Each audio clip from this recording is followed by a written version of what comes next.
तकनीकी स्टार्टअप्स के अनुसंधान व व्यवसाय को लेकर अब देश और विदेश के निवेशक भी अधिक आशावादी नज़र आने लगे हैं। भारत के तकनीकी स्टार्टअप्स को इस समय रिकॉर्ड निवेश प्राप्त हो रहा है। चीन के प्रति अमेरिकी समर्थक देशों के कठोर व्यवहार के चलते चीन से पूंजी का पलायन होने लगा है और विश्व के वेंचर फंड भी भारतीय स्टार्टअप्स की ओर आकर्षित हो रहे हैं। प्राइवेट इक्विटी कैपिटल नए जोश के साथ देश के स्टार्टअप्स को प्राप्त हो रही है। वैश्विक स्तर पर जैसे जैसे पूंजी का पलायन अब चीन से होने लगा है एवं तकनीकी फर्मों पर अब नियामक बाधाएं भी देखने को मिल रही है। शी जिनपिंग सरकार इस समय बड़ी तकनीकी कंपनियों के लिए अनेक नए संकट उत्पन्न कर रही है, जिससे बड़ी इंटरनेट कंपनियों को विश्व स्तर पर कठोर नियामक तंत्र का सामना भी करना पड़ रहा है। अधिकांश निवेश इन कंपनियों से पूंजी का पलायन करके भारत की उदार स्टार्टअप्स नीति के साथ अपना संपर्क बढ़ा रहे हैं। अब तक चीन को निश्चित रूप से भारत के मुकाबले बहुत अधिक वेंचर कैपिटल निवेश मिलता रहा है, लेकिन स्थानीय नियामक तंत्र के चलते अगर चीन का निवेश वातावरण बाधित होता है तो निश्चित रूप से इसका लाभ भारतीय स्टार्टअप्स को मिलने की संभावना है।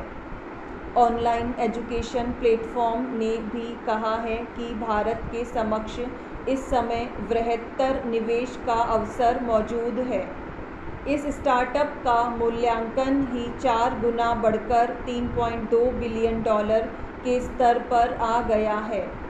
इस स्टार्टअप ने एसएल व सॉफ्ट बैंक से ही $650 मिलियन का निवेश प्राप्त किया है। इसमें चीन व अमेरिका के पश्चात विश्व में भारत तीसरा सबसे बड़ा स्टार्टअप मार्केट है।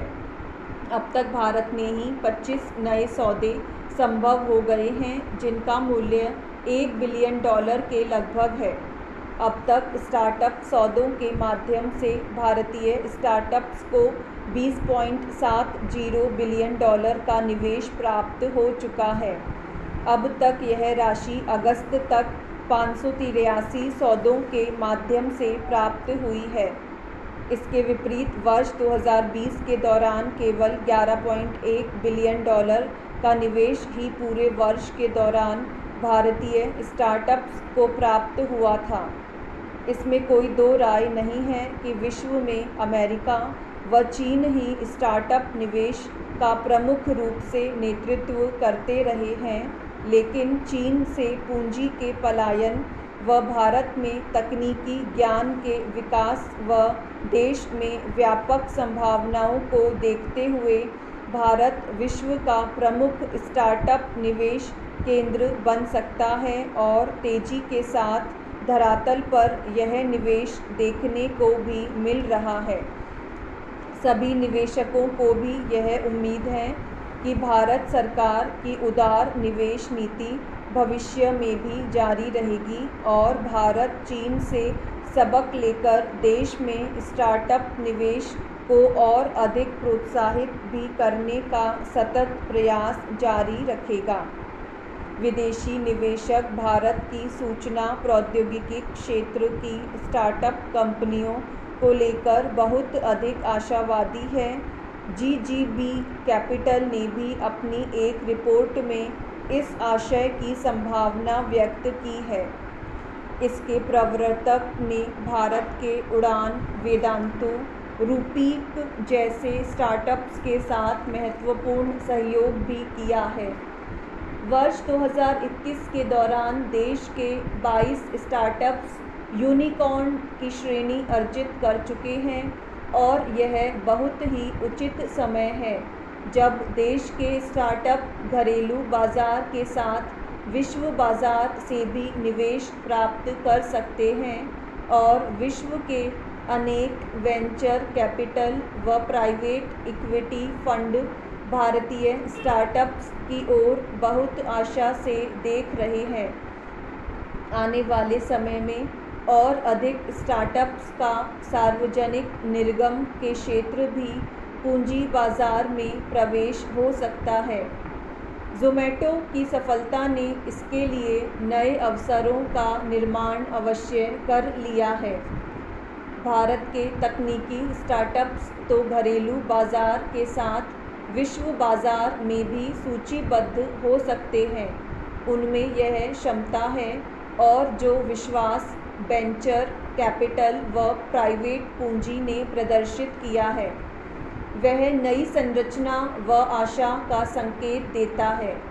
विदेश में अगर इनकी सूचीबद्धता समान रूप से होती है तो इन्हें बृहत्तर स्तर पर विदेशी निवेश का भी लाभ मिलेगा। नायका, दिल्ली वेरी, पॉलिसी बाजार जैसे स्टार्टअप्स शीघ्र ही पूंजी बाजार में प्रवेश भी कर सकते हैं। ज़ोमैटो को भारतीय निवेश को 40 गुना अधिक राशि का सहयोग मिल चुका है और इस कंपनी का पूंजी बाजार बढ़कर $13 बिलियन से अधिक हो गया है। हालांकि चीन के मेटूऑन जैसे स्टार्टअप का बाजार पूंजीकरण $220 बिलियन है। अमेरिका के दूरदर्श का $58 बिलियन है। अमेरिकी बाजार से अगर तुलना की जाए तो ज़ोमैटो 500 में भी नहीं शामिल होता है, लेकिन ज़ोमैटो की सफलता से भारतीय स्टार्टअप्स के लिए नए अवसरों का निर्माण घरेलू बाजार में हुआ है। लेकिन भारतीय स्टार्टअप्स अगर विदेशी बाजार में सूचीबद्ध होते हैं तो अपनी गुणवत्ता व क्षमता के आधार पर वे अनेक अमेरिकी चीनी स्टार्टअप्स को भी बाजार पूंजीकरण की दृष्टि से पीछे छोड़ सकते हैं। भारत में इन्फो एज व मेक माई ट्रिप शुरुआती कदम रखने वालों में शामिल हैं, लेकिन मेक माई ट्रिप ने विदेशी सूचीबद्धता पसंद की है। भारत में ब्रोकरेज के खाते में भी 2015 के पश्चात 5 गुना तक वृद्धि दर्ज की है। म्यूचुअल फंड उद्योग की प्रबंधकीय संपत्तियां प्रतिवर्ष 13% की दर से बढ़ी है तथा देश के पूंजी बाजार से संबंधित डीमैट खातों की संख्या भी बढ़कर 7 करोड़ के लगभग हो गई है। भारत का जेरोधा ट्रेडिंग प्लेटफॉर्म का दैनिक कारोबार तो अमेरिका के रॉबिनहुड के मुकाबले भी अधिक है। सक्रिय सदस्यों की संख्या में एनएसई पर तेजी से वृद्धि हुई है जैसे जैसे निवेशकों का आधार बढ़ रहा है। देश के बाजार का आधार व आकार भी तेजी से बढ़ रहा है। एक रिपोर्ट के अनुसार भारतीय इंटरनेट कंपनियों को $60 बिलियन का निवेश गत 5 वर्ष की अवधि में प्राप्त हुआ है, जिससे बढ़कर 2025 में $180 बिलियन हो जाने की संभावना है। जुलाई के दौरान ही पूंजी बाजार की 10 कंपनियों ने $1.2 ट्रिलियन की राशि जुटाई है। हालांकि इनकी योजना $2.47 बिलियन की थी। ऐसे हालात में भारत के स्टार्टअप्स के समक्ष एक महत्वपूर्ण अवसर का निर्माण देश व विदेश के स्तर पर हुआ है और इसका लाभ निश्चित रूप से स्टार्टअप्स को होने की संभावना है।